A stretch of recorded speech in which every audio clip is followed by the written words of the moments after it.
Welcome to Cybersecurity Shall Be C-Level Priority, the podcast that puts the digital world to the test.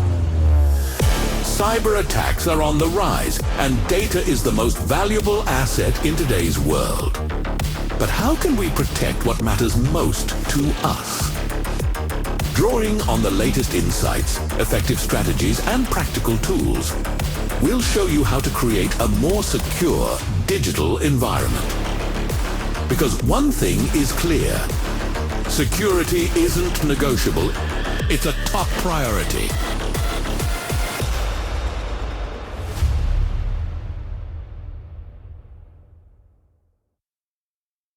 Be careful that you don't create oppressive surveillance structures where you suddenly say, I can now trace for everyone. What did he actually do between 10, 12 o'clock and 10:13?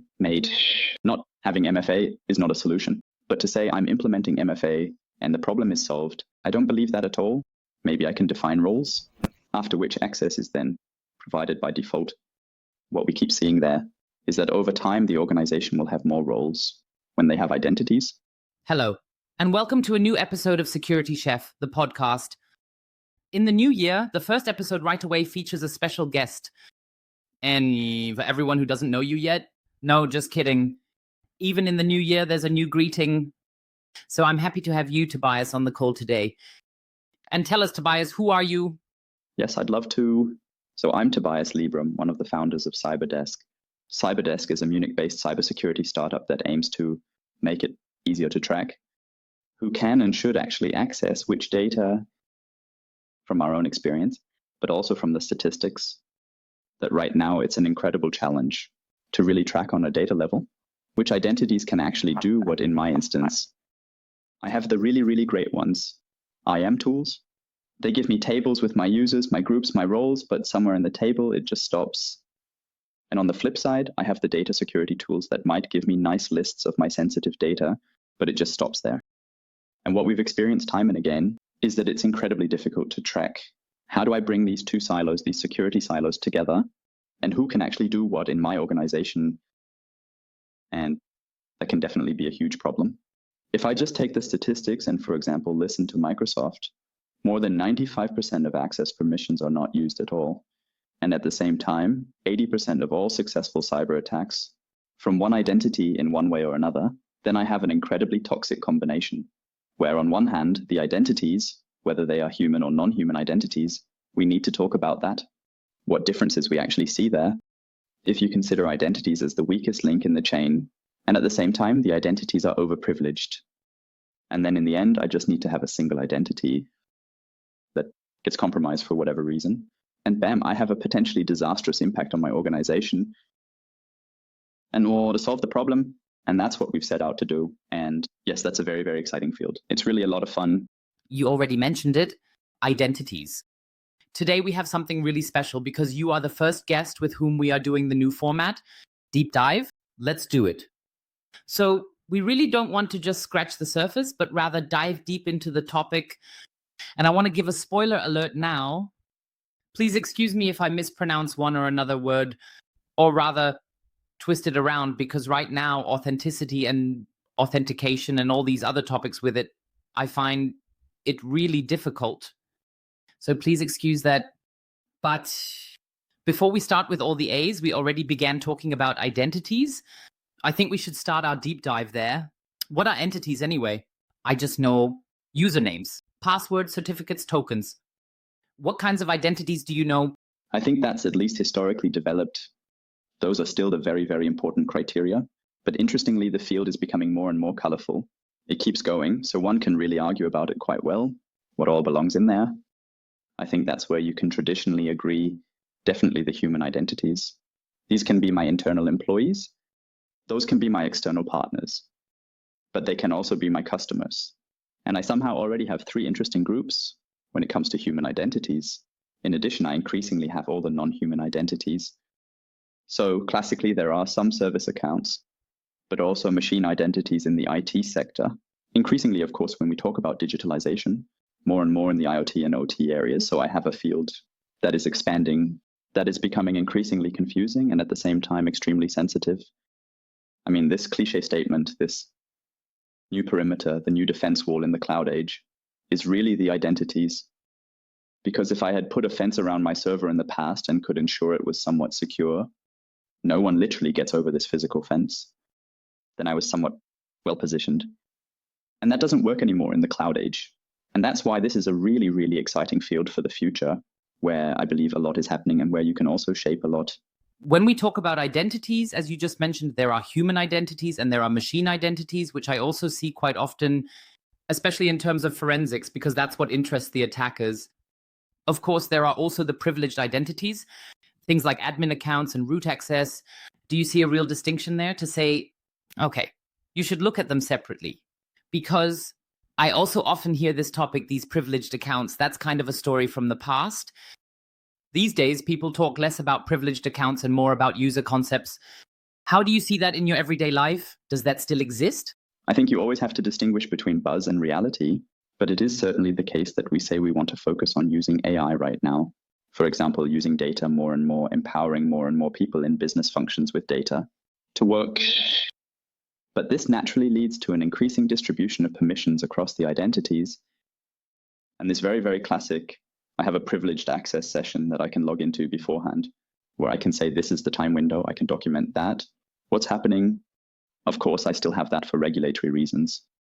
But to say, I only focus on that and leave all other identities out of the picture, I believe this leads to being compliant on paper, but not necessarily secure, because we have these increasingly all-around users who accumulate a crazy amount of permissions they need or don't need, but who might slip through the cracks of privilege access management.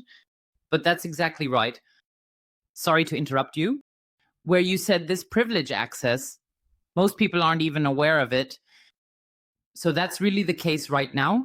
When we talk about identities, these privileged permissions still exist because you can't really get through a lot of things. Then let's say other systems, we'll talk more about that later, that you can also use two-factor authentication or whatever else to authorize these privileged identities differently or to make them more secure. You will always want and need to work with these privileged identities because you need them. Yes, admin accounts, you definitely need privileged access. There's really no other way, because the systems demand that as well. And I believe, and that's why I want to wrap this up briefly.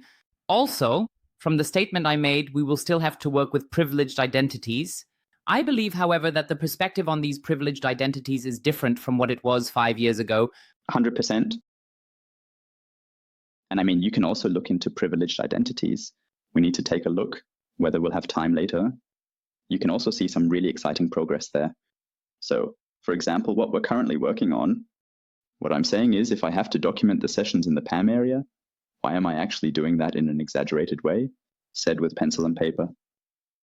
I have all the logs, and I actually have a use case for LLMS that can really help me to relieve this manual documentation work, that I can track the activities, automated translation into a language that is understandable for human users.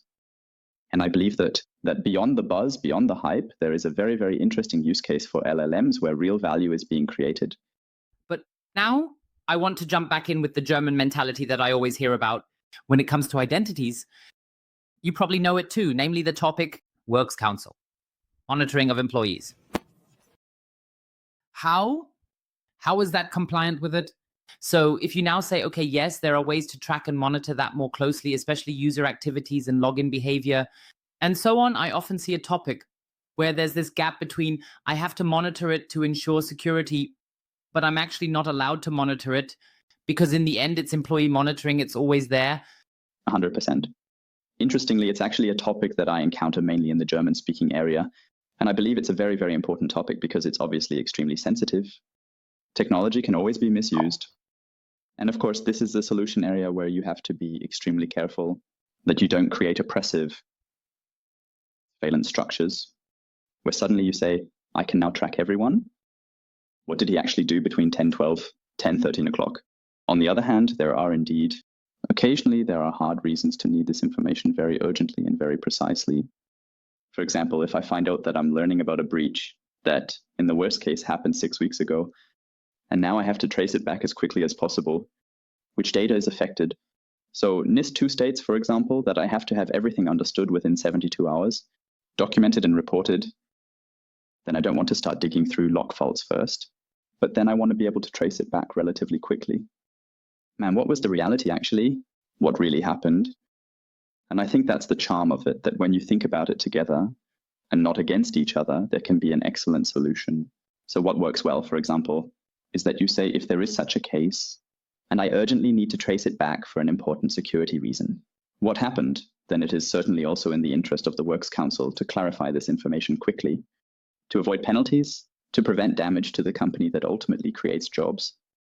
And then, after approval by the Works Council, for example, this information can be released. I believe there are good solutions how that can be done. Interestingly, I was just talking the other day with a DAX board member who actually found it quite an interesting question from the Works Council's perspective. Who can actually access something?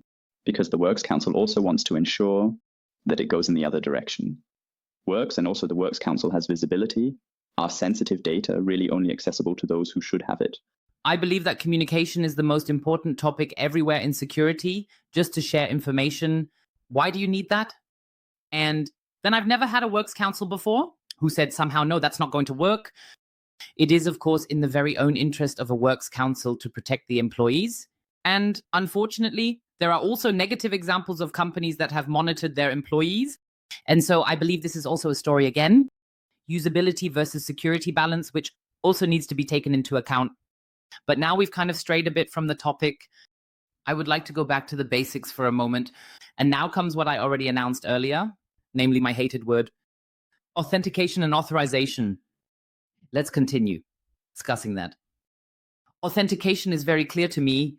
Who are you? This password, fingerprint, some kind of authentication. So that you know, okay, that's me. Do you also see that for yourself when you look back at the past? Now looking towards the future, is there also a movement in that area?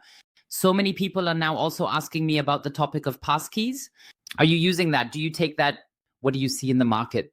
Is there a movement in this area right now? How to deal with identities better? How to better deal with identities, or what options do we have to handle identities better? I believe it's an extremely exciting field because there have been a lot of incidents related to it in the past. So if we take Snowflake, everyone would have had MFA enabled. It might still have happened that we had this famous Snowflake bridge incident, but it might not have been quite as severe.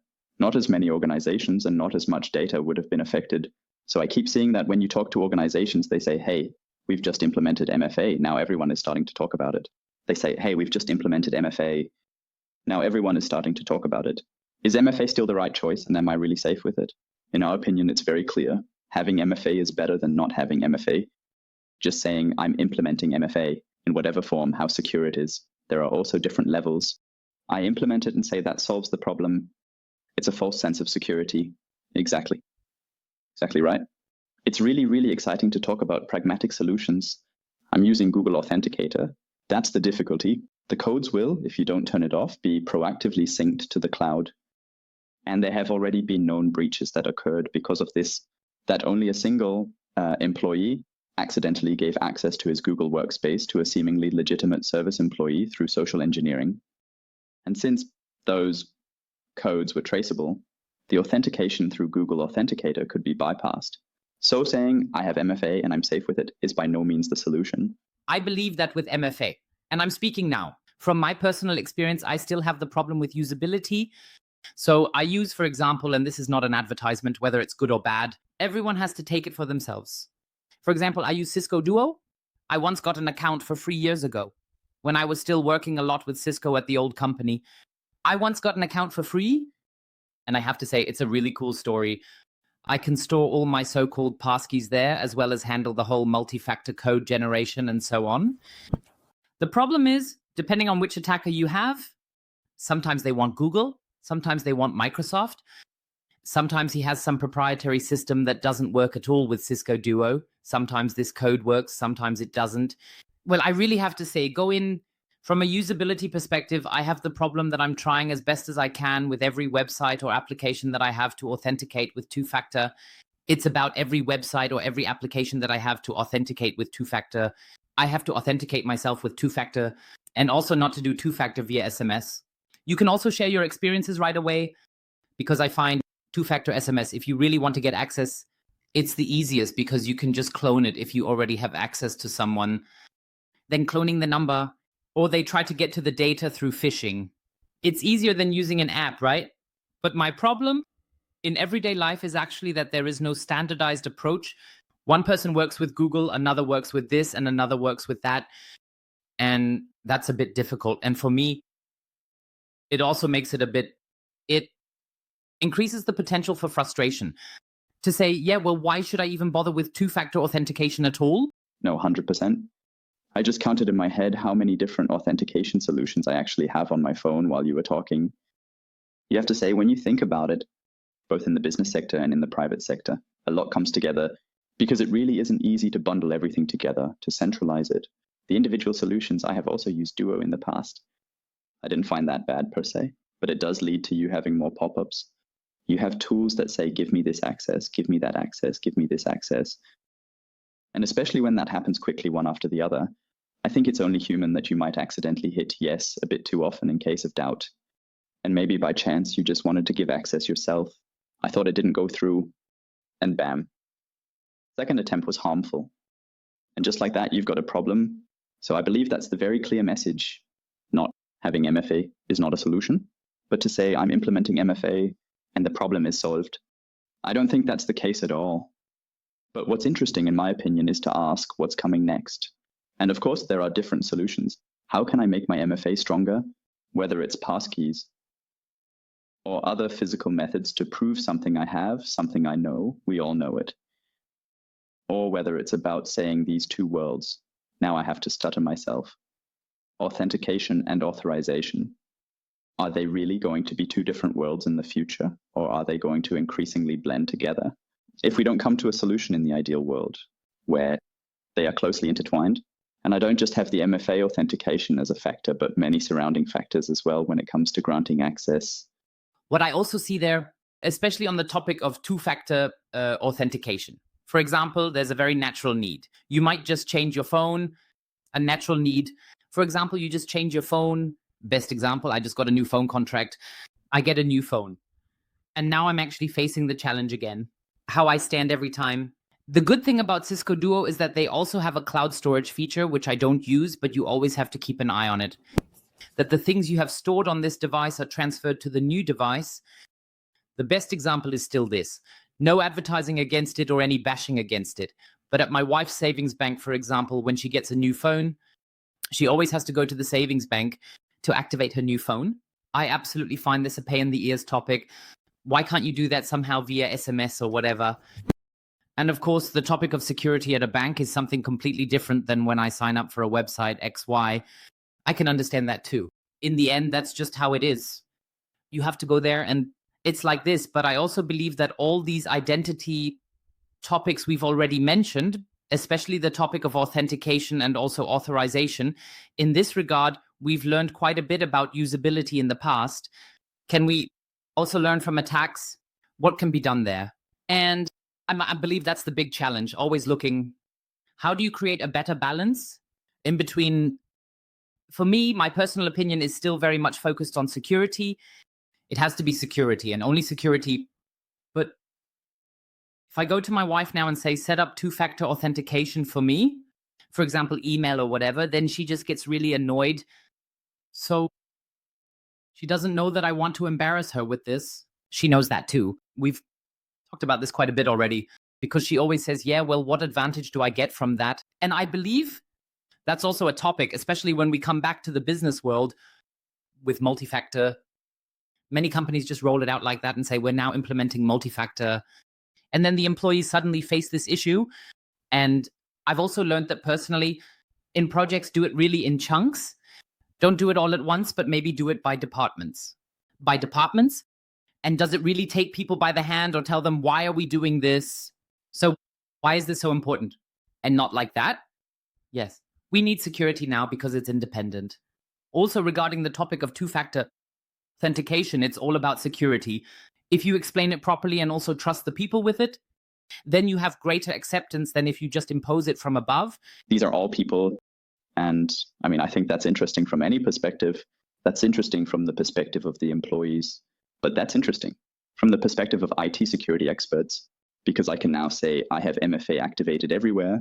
Then there's a green check mark and I feel secure.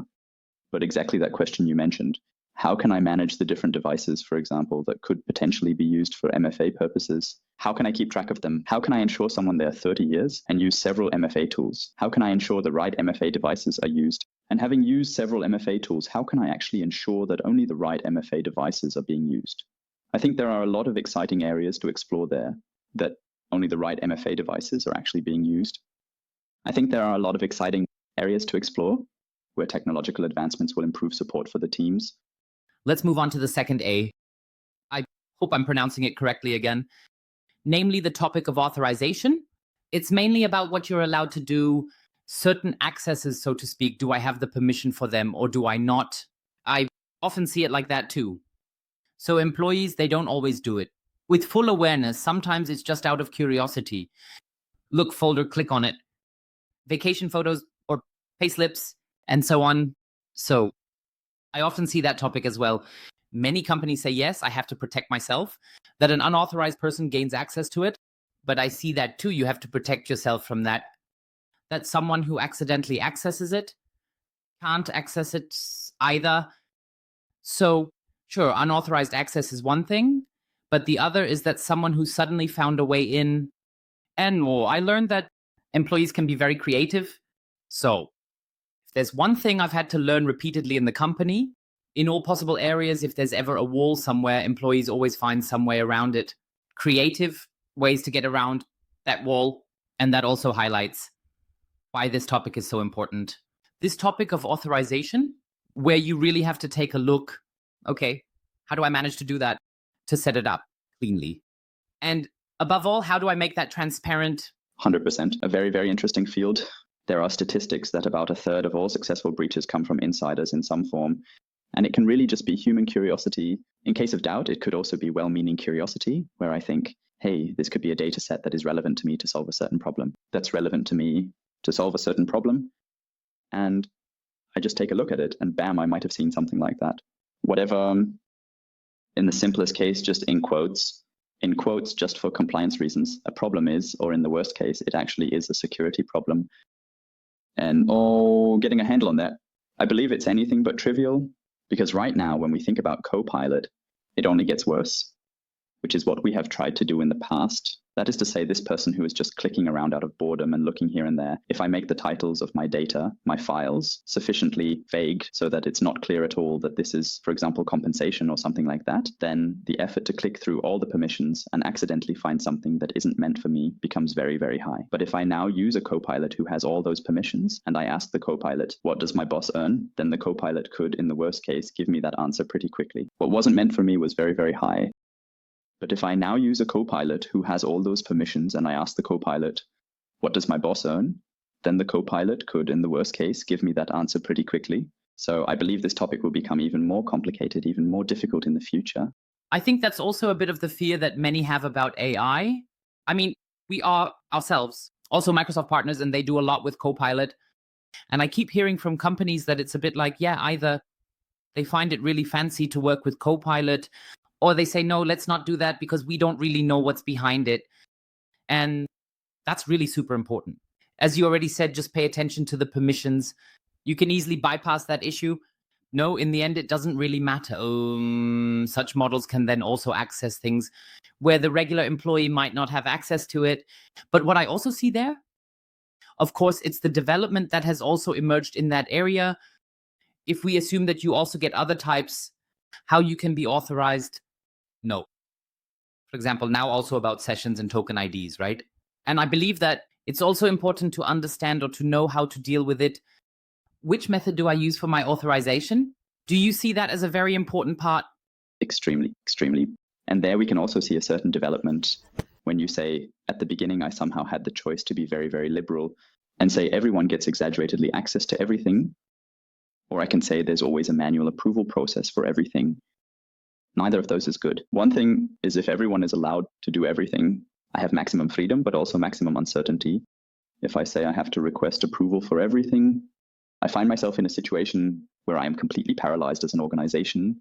And that can lead to the point where I, as an administrator, quickly say, here comes another one to annoy me. I approve it in case of doubt.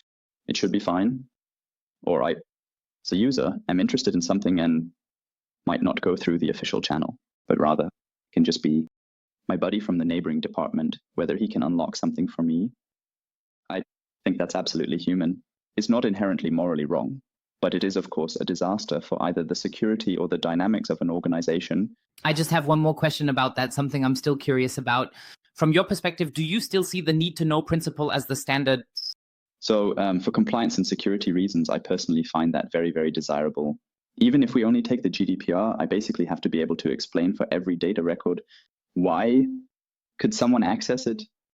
And if I can't explain that, I'm already not compliant. And prosecutor, in case of doubt, doesn't say, yeah, it was a lot of work, but rather says, hey, you could have handled it differently. That's your problem now. So in my opinion, 100% see it differently. I don't see it differently, but I often feel that this need to know principle has been somewhat diluted, but not because it was done intentionally, but rather because one has lost track. What should that person even be able to see or be allowed to see? Especially this topic of role definition, I often see as the area where the need to know principle can be somewhat bypassed because the role hasn't been clearly defined. 100%. I mean, that's basically just a trick in this tension between I have to request everything or I get everything approved to say, hey, maybe I can define roles, after which access is made available by default. What we keep seeing there is that over time, the organization has more roles than it has identities. Is that over time, the organization has more roles than it has identities, which basically renders the whole concept absurd. No roles to avoid manual work. What roles do I have and who can actually do what? Then I'm back in that situation where I can basically assign and pull things for everyone manually. It's just as complex and just as uncertain. So it's basically not a sustainable solution. If it is purely based on statically defined roles, and I actually see that too, again, beyond the basics, to say a reasonable use case, man, that's something where AI can help us to dynamically allocate these roles just in time. So I can say, I take my policies where a role concept is defined, where I say someone from the finance department with this title, this and that is allowed.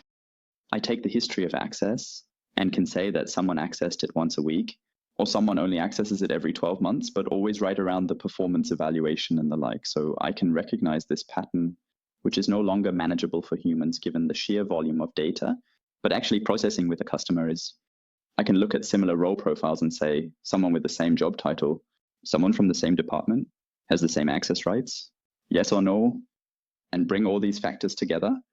And I think that's exactly where authentication and authorization blur and merge, because I want to understand very precisely who actually is the identities that you are currently pretending to be, that is currently accessing, possibly also from Mauritius, because maybe this employee is working diligently from vacation, or because they are compromised. And how can I make that decision so securely that the AI relieves me and tells me this is most likely safe, that's most likely unsafe? I think that's a really, really interesting use case. You're also bringing up a topic that I've seen time and again, also in relation to insider activities, the topic of the join the mobile leaver process. So that's where I've seen it time and again. Where the mistakes happen is, or rather where people could break out, because a classic example, you have someone who works in marketing today, leaves the marketing department and goes to IT, for example. It's such a simple example. Then it is like this. There has to be a transition phase. In most companies, that's how it is. He still needs further access to his marketing area, but he already gets authorization for the IT area.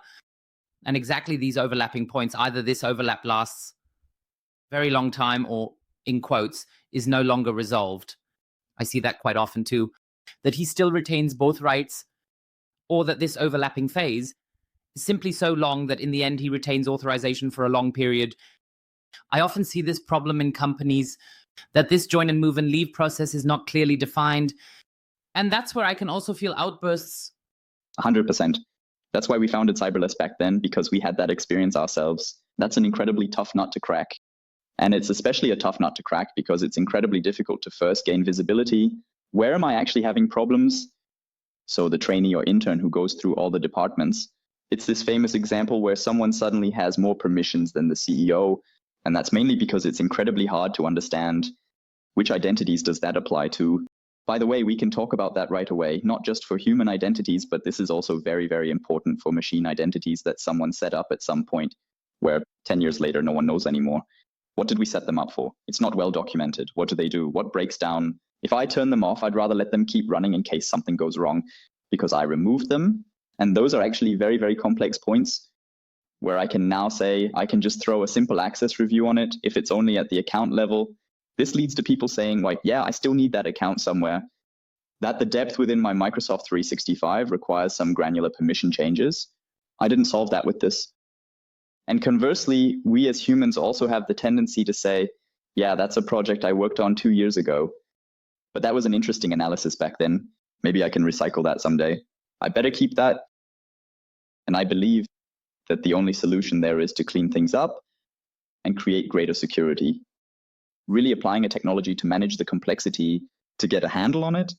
And what I also have to say very clearly is that an audit needs to be conducted. Unfortunately, far too few companies do that, to really sit down once a year or every 2 years and take a good look at things, who has what permissions. And that really sounds as harsh as it is. There are various tools and different ways to really take a closer look at this or to have such a process that it just needs to be confirmed again. For example, I also have MAL. I introduced a permission management system for a client where we said, look, permissions need to be reassigned twice a year. They are all automatically revoked and need to be reassigned to simply break out of this rut, to simply have the corresponding security. And I think that's forgotten. Many who keep telling themselves, yes, we need a permanent improvement process. Yes, we need to reassess ourselves accordingly every year. People think a lot, but very few think about identities. And I find what you just said to be a very, very interesting point. I think what's crucial is to really say, I'm so radical that I actually revoke the permissions. And I say, hey, if you still need them, then they'll be reallocated now. That's obviously incredibly tedious for the organization because in the worst case, I have to say from your experience, it can certainly lead to that I first have an interruption because people no longer have the permissions. But if I play the reverse scenario saying, I'll send you a list and ask you, do you still need this permission? Yes or no? Then it's of course very, very human, very natural to say, oh, come on, it's a shame not to have a single permission anymore. I'll click on yes. I find that extremely interesting that you say really revoke radically. That's crazy. So in the end, it was a learning process and it ended up happening that way, that some people couldn't work, but after 2 times it was perfect. So I think that's also, so this comfort zone where you always want to think about things, do I want it this way or do I not want it this way? Yes, there are always, when you introduce it once, there are always points of friction because of course someone forgets this, someone didn't do that and so on. But for us, that was the case after the second time, so to speak, we did it twice. Yeah. The following year, no one had any problems anymore because everyone knew, okay, at the time you arrive, this query has already been done beforehand, had already been processed beforehand, had already requested the permission beforehand, and so on. So in the end, it was just a pure process thing. And all of this came about because of that, because unfortunately of unauthorized permissions and due to a bad one in the JoyD mobile delivery process, data was leaked. As they had individuals filing lawsuits, it was painful for the company. They said we must learn from this. Now they are fully on board with the process. Okay, now we all have to learn from this somehow. And as of today, I can say that they are absolutely on board with the process. Exciting. And what do you see as the next step? Is the next step to say all permissions will be even more time-based? So to say that's actually 6 months. Would you say the next step is to say even shorter and ideally really just for the time when it's needed? Or do you think that's not feasible where it's needed? Or do you think that's not feasible? I believe the next step for them has to be to delve more into the topic of role management. Not that for them, there was always the problem. They had a lot of individual permissions. That's why this radical step was necessary, because you couldn't just distribute it through a role-based permission, but really have a lot of individual permissions, some special permissions, things that somehow felt like no one knew about anymore. There wasn't really an owner for the applications who could say, you can do this, you can't do that. And especially for this company, I would say the next important step is really to get into a role concept, to get into role calculation. You can't, and especially for this company, I would say the next important step is really to get into a role concept, to get into role calculation. And then I think this time frame of 6 months is also completely sufficient for that, because you don't change a role that often, I would say. There might be 1 or 2 companies where you might change your role every 6 months, but usually that's not the case. Changes every 6 months, but usually that's not the case. And I think that's it there. The goal is to move away from individual permissions towards role-based permissions. Exciting. And I think that's actually something, again, where we need new solutions. Because when I picture it, it's basically like a tree. I can go from the individual identity all the way to the data record. And that's going to branch out now more and more over the roles, branching out through the groups, through the permissions. To understand that, I can't just cut down the whole tree, but I really have to say somewhere, what are the branches, the old ones, the rotten ones, the unused ones? What can I cut out of there? Without the whole tree dying, I think that's the big challenge. Absolutely. And I think what you also need to see here, I always say this in the security field, there is never a 100% solution, and there is also never a right or wrong solution. You always have to see that in the context of the company. And for them, that was a good solution. For some other companies, people are currently banging their heads in their hands and saying, Nico, what are you actually talking about? That would be the absolute worst case scenario for us. You just have to see how it fits the company. Yes, 100%. However, I believe I can say that I have great respect for the complexity of the topic, and that's why I'm not doing anything at all. I believe that's not a sustainable strategy. I often hear people say, wow, it's so complex for us. I'd rather not touch that hot iron. And I believe that really only works for so long until something happens. And when something happens, no one will say, was complex, was hot, but then it just gets hot and we should have done it. Yes, I agree with you. You definitely have to do something, and every way to do more is definitely a better way than just closing your eyes and saying it'll be fine. Because we know from experience, there are so many issues that have already happened. It's definitely a better way than just closing your eyes and saying it'll be fine, because we know from experience, there are so many issues that have already happened. And in the end, it's a huge effort to think about it. And then in the end, with tools and support with your solution now that you developed, you have to come from the need to say, okay, let's do this right now. And I think taking that step to say, let's do this right now, it takes time, it costs money, and it requires effort. But it's not like you have to do this every year. And I think that's something you have to keep in mind. When you get started in that area, you know, that's how it starts. You start once, the investment is there once. The time is there, but in the end, it should just be a continuous improvement process that you regularly take a look at it and monitor it accordingly. You just have to improve the process at one screw or another. Reinventing the wheel is unnecessary. Organizations face common IT challenges, but every organization, whether they're selling cars or bananas in a supermarket, faces similar core IT issues. In core IT, the problems are not fundamentally different. Of course, the use cases vary in each business sector, not fundamentally different. Of course, the use cases vary in each business sector, no question about it. But this core problem of saying, how can I actually set this up properly, is always relatively similar. And in that case, I can definitely bring in external support if needed from someone who has done it before, and just let someone help me by saying, how do I approach such a project? How can I manage this properly? Let's move away from the topic of identities. We've been talking about identities for a long time now. I think everyone has understood a bit now. What are identities? What types are there? What methods are there to deal with identities?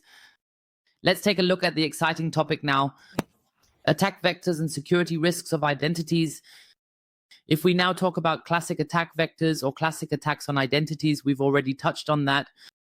I'm familiar with the topic of phishing. I know about pass the hash, where you try to get hash values instead of passwords.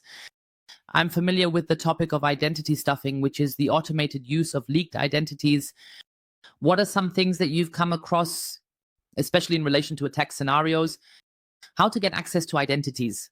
I think what is currently a very hotly debated topic is, in this whole area, I focused intensely in recent years on saying, how can I secure my human identities and possibly overlook all the non-human identities, where I don't do things like MFA and the like at all?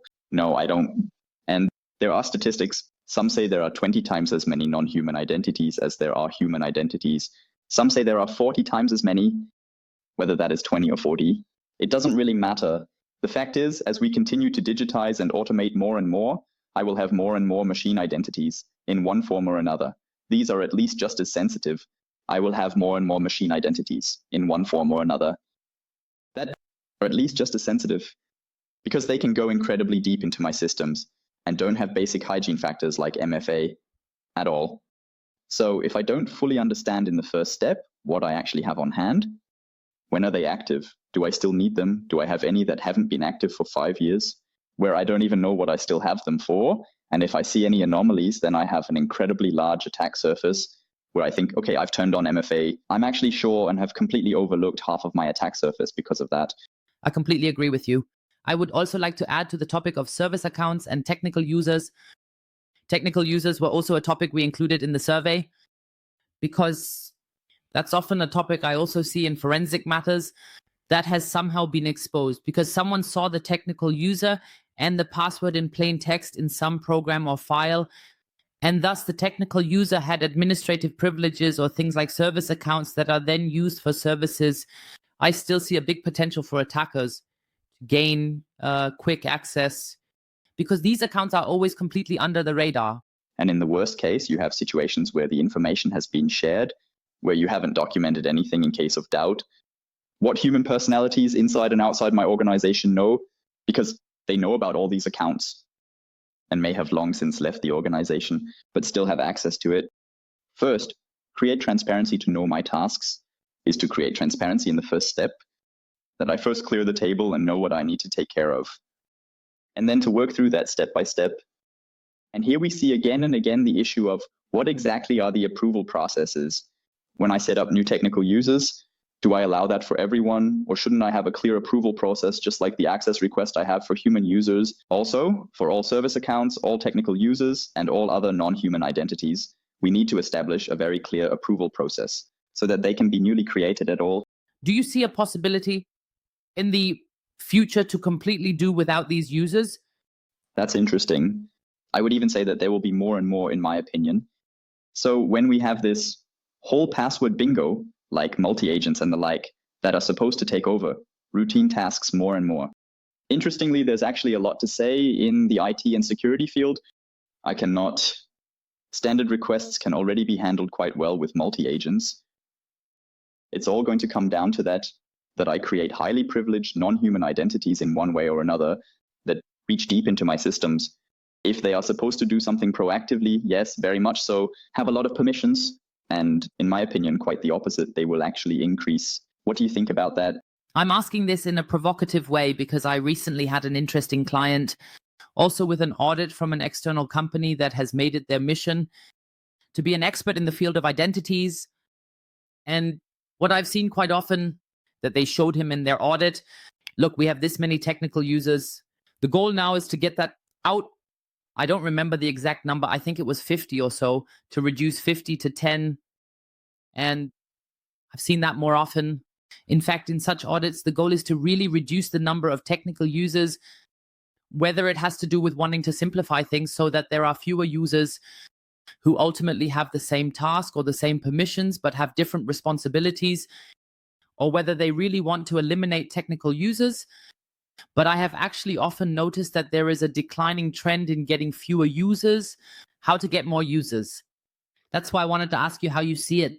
Yes, it's really fascinating. How do they do that technically? So you go from 50 down to 10. Do you then give each individual technical user more permissions? Or were the 50 technical users simply not necessary at all? Or what is the philosophy behind that? So I think, as I understood it, was it really the case that they said, okay, they want to reduce it because you can simply give similar calculations to fewer technical users who can then implement that? And what I keep seeing with technical users, what many forget, technical users, for example, can also be prevented from logging in at the console, that they are really just users who can run the services, for example. And I think now with that specific client, that was more the case. It felt like each service was given its own user and they wanted to centralize that. I find it super interesting, especially from that perspective. So I would say reduce it and get down to 10 sounds extremely plausible without having more context. But what happens if one of the 10 who might be highly privileged gets compromised? So am I really reducing my attack surface by doing that? I find it extremely interesting. We should definitely hear more about that. Yes, and I think that's also the topic, especially when we talk about service accounts. We also need to discuss shadow IT. I believe that shouldn't be overlooked either, because this is exactly the issue, that many IT departments are not aware of all the services. There we have the topic of transparency again. I mean, in the OT area, I don't want to open that can of worms. That's a whole different problem. When it comes to the topic of transparency, but I also see that more and more in the IT sector, that any companies, whether it's a small business, a medium-sized company, or even a large corporation, often dive into this topic, diving into shadow IT? Yes, it's a huge topic in itself. Also in the various forms, sure, OT, but the whole SaaS world is just incredible. How the numbers are growing exponentially. When it comes to the use of SaaS solutions, if they, for example, are not purchased under the enterprise license and therefore do not offer single sign-on, then it's a complete mess trying to get a handle on these various shadow solutions. 100%. Do you see a development here, especially when we look to the future, especially AI? I know it's always the best words. Everyone is throwing around AI. But do you think that AI can also help bring the issue of shadow IT more under control? Yes, but I believe we need to separate the hype from the hard facts. So, for example, in the past, there have definitely been attempts with robotic process automation, basically small if you will, bots. It's a problem that I don't have single sign-on. I still want to quickly revoke access to get a handle on it. And it has shown that it's way too static because you only need some small change in your tool, and already the robotic process automation doesn't work. I'm already convinced of that with the advancements, especially in the LLM area, then artificial intelligence is capable of understanding that's the deviation in the flow, and that needs to change. To still achieve my goal, I definitely see significant progress in the next 3 to 5 years. As for this whole multi-agency AI-supported coworker thing, does that mean there will be no more IT security teams in the future? I don't believe that at all. Quite the opposite. They will become even more important because they need to ensure that what the AI tells you is actually plausible and that it really makes my organization safer and doesn't lead to chaos. You've already talked a lot about technology. I would say let's take the next step and talk about technology and frameworks. Whenever I talk about identities, whether it's with the customer or when I'm thinking about identities myself, I inevitably come to the topic of IAM and PAM. For everyone who might not recognize that yet, tell me, what is IAM? What is PAM? I think you can definitely have a very good debate about that because the definitions can vary a bit from each vendor. What is now included under PAM and what is not part of it. I also believe that this separation will be outdated in the future. I somehow have an IAM for the non-risky world and a PAM for the sensitive world. I believe that's an outdated silo mentality because it's ultimately a continuum from increasingly risky to less risky. What accesses and identities I have in my organization, but this fundamental consideration of saying that there are meetings that are particularly sensitive that need to be particularly documented, or there are access permissions that I can't just unlock with a password or MFA, but where I really need to be sure. It has to be a documented privileged access session. The reality will always continue to exist. And I believe our goal as those responsible for security should be very clear in saying we need to lower the mindset of a PAM as much as possible, that as many accesses and identities as possible fall into the privileged area. Because in fact, each of us increasingly has privileged access. And at the same time, to do it in a way that doesn't paralyze my organization. And that's what is really difficult, which is not trivial to implement. And now it's always like this for me, especially the topic of IAM and PAM, as you already mentioned, are best words for me, because there are many manufacturers who just label their products. We are IAM or PAM manufacturers and we provide these and those functions. For me, that's my definition of it. An IAM is more like a framework for me, which ensures that only authorized people or systems have access to resources. So C here says it quite simply. And a PAM is for me just like that. A bit of this topic just in time. So how can someone with administrative rights be recorded just in time, checked, or have the session appropriately taken along? That's my definition. Would I agree 100%? But I think, again, the most crucial thing is if I know it's a critical session and I'm managing it through my PAM, that's great. And there are also very, very good solutions to clean that up. The big danger, in my opinion, is understanding what are the IAM areas in the PAM? What about the more IAM application areas that I need to manage in the PAM?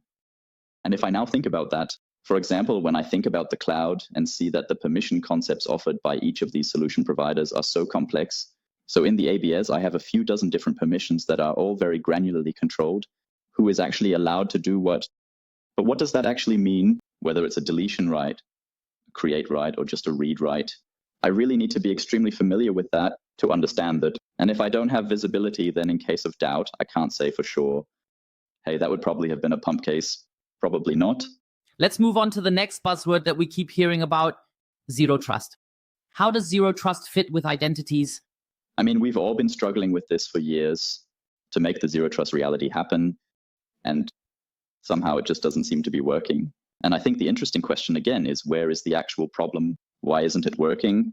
That if I no longer have a local network where I can exert some control, but in the extreme case, I have a global organization that links into my data from anywhere in the world, links into my systems, I think there's no question that I need zero trust. The tough nut to crack is figuring out how I can actually implement that in a scalable way. And that is still the case today, I would say, only achieved to a certain extent. What do you think about that? For me, the tough nut to crack is understanding what everyone understands by zero trust. That's definitely the most important thing because, as I said, for me, it just feels like everyone uses it in some way. So for AI, it was zero trust. For me, the biggest buzzword, everyone has somehow written that down. Now everyone is putting AI on everything. Before it was still blockchain. So for me, those are the three top buzzwords that everyone just implements differently. I believe now in relation to identities, what zero trust means is very clear to me. Access rights should be constantly reviewed. So I can't trust that in that sense. And I need some kind of policy that also takes into account devices, location, and user behavior in some form. It covers everything to also say, okay, look, it's also possible to understand that something is different there as it was before. So especially this user behavior analysis, or whatever you want to call it in modern terms, is about making it possible to take a look. Is this behavior to be expected? 100%. I think that's it. From a vendor's perspective, I'm not entirely innocent myself. It's quite human to say, I'm defining a new category to somehow present myself in a completely new way. I think the crucial question is always, what do I want to achieve with all of this? And that's when you really get to the problem-solving part, saying, how can I make it happen? I don't want to trust anyone. I want to constantly verify while also keeping my organization alive and not paralyzing people at the same time. Also, those who don't live a human identity, how do I get there? I think that's the really exciting topic. Now we've talked a lot about the past and the future. Let's take a look at the future of identities. We've also talked about what AI can already do.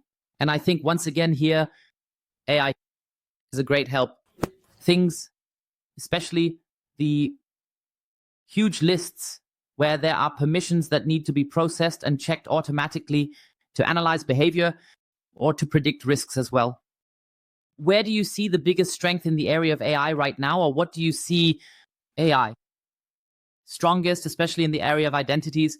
I think it's really, really crucial to first consider what actually falls under AI for us. And that's exactly it. In the area of, for example, machine learning, it's by no means the development now fundamentally new, but the advanced statistics that we refer to as advanced analytics that we have increasingly integrated into machine learning. They have been working on that for quite some time. And at the same time, the scientific literature clearly states that the problem is still not 100% solved. And I see there are great advances to say, I am increasingly able to analyze large, complex data sets well and make decisions based on that. Whether I then say as a user, I trust the AI or I still want to keep an eye on it, that's beside the point. And I believe the reality is that people make mistakes. AI makes mistakes. In the end, it's a trade-off of who makes more mistakes. And I do believe that AI will increasingly, unfortunately, surpass us humans in that regard, because ideally it acts hyper-rationally and standardized, while humans tend to make more exceptions. And I see very clearly in that area that AI is increasingly relieving us. What's really exciting now is to say, if I also have the LLMs there, so they can also bring in text comprehension and say, okay, I have deviations from my policies, or suddenly I have things that I can additionally automate with AI agents. That's currently a hot topic. I think then we enter a really exciting field where the question is, how can let's take a concrete case. I did an access review. I have determined that these accesses are no longer necessary. Now I can sit down as a human and write articles, follow up, ask questions, listen and say what's going on. Or I can say, hey, this is basically a topic that is very labor intensive, but relatively clearly structured. What do I actually want to work on? What do I want to achieve? And that I can achieve great progress with the combination of AI and humans working together and can really relieve the IT teams. What I find to be an interesting topic, which I see time and again, is also this decentralized identities, DI. So the idea behind it is, for everyone who hasn't heard this yet, that, for example, is based on blockchain can manage their own sovereignty, identities, or can also assign everything to themselves accordingly. What do you think about the topic?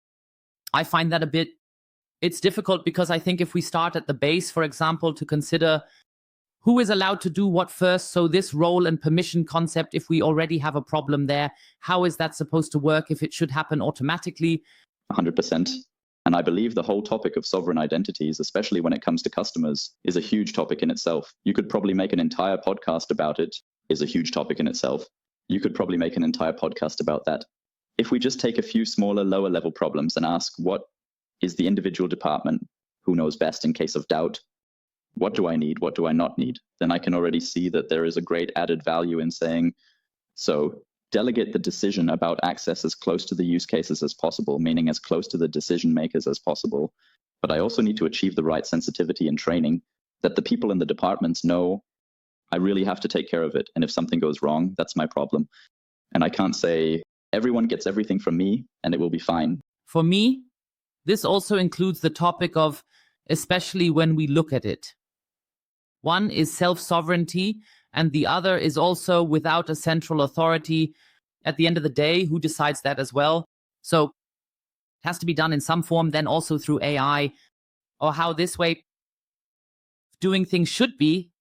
A decision needs to be made, and I believe that's where it stops when security everywhere. If you start off with a 7 right away, but you don't have any sensors that can provide you with anything, the 7 doesn't really help you either. And I also believe that the foundation has to be right. And if the foundation is right, you can definitely do something. But I think that's more the problem, that many say, okay, we're doing this now, but they don't even look at the foundation and then they run into problems. And you also have to think about human incentivization. So when I say I empower people to think for themselves, what do I need? Then it's only human to say, also give as much as possible, and I'll see what I can make of it. Versus when I say I really want to make sure that nothing goes wrong, then I need to have those clean foundational structures in place. As you say, maybe the last question for today, where do you see the trends in the next 5 years? So above all, what concerns you about your company? What are the future topics that you see in the next 5 years? So on one hand, I see an industrial level, and of course I see a technical level. On the technical level, all these hypes say that when it comes to identities, there are also statistical identities. Gen AI and data security are according to the 3 most important topics that are currently concerning those responsible for security. If identities are the most important issue, then the question is, how do I manage in times of staff shortages and increasing complexity? How do I actually design the control cleanly? And I believe that we will see extremely exciting technical advancements in that area. And at the same time, at the industry level, we are, of course, already seeing the fact that there are some great solutions available today. For example, in the USA, they are also building great solutions. They have a really great ecosystem. It's very, very exciting. But as it stands now, there are extremely few European solutions, and that there is a major shift in thinking happening, on one hand at the political level, and on the other hand at the user level, to say, hey, it's actually quite charming if I have something from next door, because then I have faster response cycles when I have a feature request. Doesn't it go to America? I don't hear anything for 3 years, and then it still doesn't come. But then I have contacts on site, and I have to say that's a great stroke of luck for us, really, as a startup, to see the wave of support to people who say, hey, that's refreshing. A software solution from the neighboring region. I can meet the people in person, and I can influence the roadmap in some way. And it's a very, very crucial element for me. What gets me up in the morning and makes me say, really cool job working with and watching cool people. How can we make users' everyday lives a little easier together? I can only confirm that because we've already talked about the topic of OT. I don't want to see any spoilers right now. Maybe you'll see 1 or 2 things that we've discussed also soon in your system. I think it's also important to mention here, especially looking towards the future, it's always a growing topic or a constantly changing topic. You always have to think about that. And I also believe that once a company reaches a certain size, you can't avoid it. To get a management system for that, or to consider introducing something like that into a management system, because a lot happens with identities. There's a lot of change happening, and especially when it comes to the future, we've already talked about a lot of topics today. Does that change as well? And at some point, you just don't have the option to do that manually anymore. 100%. And I think that's crucial. We're all in the same boat. So, I mean, our discussion that we had bilaterally about the area, how can we actually think about identities in the OT sector? That's exactly the kind of thing, that's a problem somewhere that causes people a lot of anxiety in practice. And we can think together as an industry, how can we develop good solutions for that? And what else can we do? It's fun. I have to say. Yes, thank you, Tobias, for taking the time today. It was basically the pilot episode for Deep Dive. Feel free to leave feedback in the comments about how you liked it. For everyone who has been here for the hour, who are still here, I would just throw the question into the chat or bring it up in the room. What identities are you using? Are you using MFA? Are you using PAM Zero Trust? Feel free to write it in the comments. I would be interested. I believe Tobias as well. If you have any more questions about that, Tobias' link is of course still included in the description. And so I would say that's it for this special episode. Deep dive on identities with Tobias.